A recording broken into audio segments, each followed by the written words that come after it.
25.14 power subsidy का अगर total आप देख लीजिए, इनके पास 3% पैसे बचे हैं पंजाब में डेवलपमेंट वर्क्स के।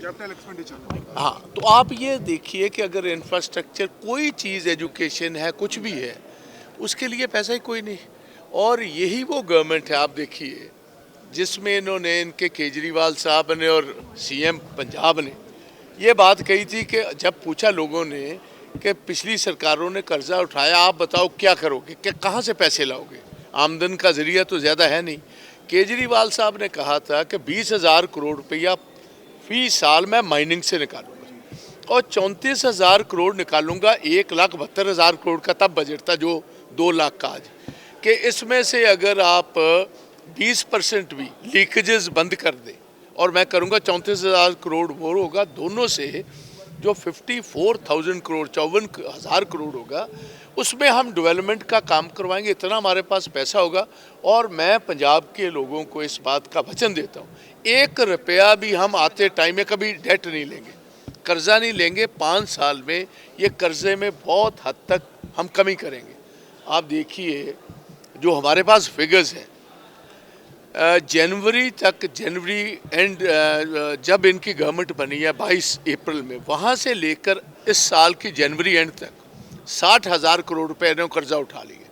और ये दोनों महीने फरवरी और मार्च के इन्होंने ऐड नहीं किए, तकरीबन 7,000 करोड़ इसका होगा। तो ये 67,000 करोड़ का कर्जा उठा लिया। कोई आप बात बताएं, नौजवान हमारी बच्चियों को, माताओं को, बहनों को प्रॉमिस किया 1,000 रुपया हम भत्ता देंगे महीने का, कहीं नहीं। ओल्ड एज पेंशन्स का हम 1,500 देते थे, 2,500 इनका प्रॉमिस है, कहीं नाम नहीं। शगन स्कीम का कहीं नाम नहीं। और ये देखिए सबसे बड़ी बात, ओल्ड पेंशन स्कीम हमारे मुलाजिम कब की इंतजार। और देखिए इससे बड़ा धोखा क्या हो सकता है। एक नोटिफिकेशन की, जब हिमाचल और गुजरात की इलेक्शंस हो रही थी, कि पंजाब में नोटिफिकेशन कर दी, उसमें कहा ओल्ड पेंशन स्कीम हम लागू करेंगे। कांग्रेस ने आकर उसके बाद हिमाचल में की, छत्तीसगढ़ में की, राजस्थान में की। आज के दिन तक देयर इज नो नोटिफिकेशन। और जो उनके बकाए रहते हैं, डीएज हैं, वो भी हमने शोर पिछले सेशन में डाला, 12% के बजाय 4% इन्होंने दिया, 8% वो रहता है। अभी सेंटर 4% और ऐड कर रहा है, अभी तक वो बकाया है। और जो कांग्रेस की गवर्नमेंट, जो हमारी कांग्रेस की गवर्नमेंट थी पिछली, उन्होंने एम्प्लॉयज़ को 15% का इंक्रीज दिया था।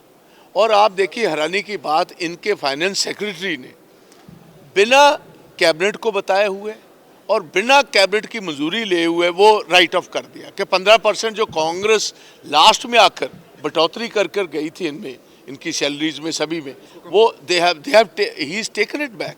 और बहुत सारे लोगों ने, हमें एम्प्लॉयज़ ने कहा जी कि वो चीफ मिनिस्टर के नोटिस में नहीं है। मैंने कहा नोटिस में 1 हफ्ता नहीं होगा कि 2 साल ही नोटिस में नहीं।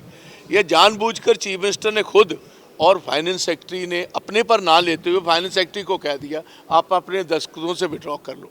तो कुछ भी कोई नई बात आप चीमा साहब हमें बताएं।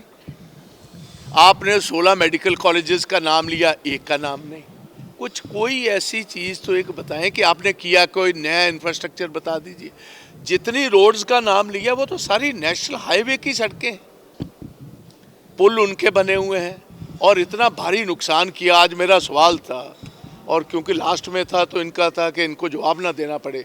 इरिगेशन के डिपार्टमेंट ने 700 करोड़ रुपया मांगा था कि दरियाओं के बंद मजबूत करने, ड्रेनें सारी साफ करनी है। तो उसके बजाय इन्होंने पैसे कितने दिए? 53 करोड़ रुपीस, जिसकी वजह से सारा पंजाब डूबा हुआ है। आज जितने हमारे एरियाज़ हैं जहाँ सड़कें टूटी हैं, कोई रिपेयर नहीं हुई, कोई पुली रिपेयर नहीं हुई, कोई ब्रिज रिपेयर नहीं हुआ, जितने बंद हैं वो रिपेयर नहीं हुए। So Punjab would be again facing a similar situation. So there is nothing to show. It's a complete failed budget. देखो प्रिविलेज मोशन जो, ये तो बंधु स्पीकर है हमारा जी, ये चीफ मिनिस्टर का बंधु स्पीकर है। उठकर मैंने ये जिक्र किया कि हमारी सारी पार्टी ने साइन कर कर हमारे एक कुलीग, एस्टीम्ड कुलीग के खिलाफ जो बहुत भद्दा टिप्पणी की है चीफ मिनिस्टर ने, उसका कम से कम आप फैसला कीजिए। कहता मैंने पढ़ लिया है, मैं आपको बताऊंगा। बताना क्या, आप देखिए आज का दिन भी गुजर गया। तो कुछ इनसे हाउस का तो कोई सिस्टम ही नहीं है। ये तो बिल्कुल एक बंदूक स्पीकर है, who does not exercise own powers। Chief minister के इशारे पर चलने वाले हैं, तो इस गवर्नमेंट से क्या उम्मीद रखें।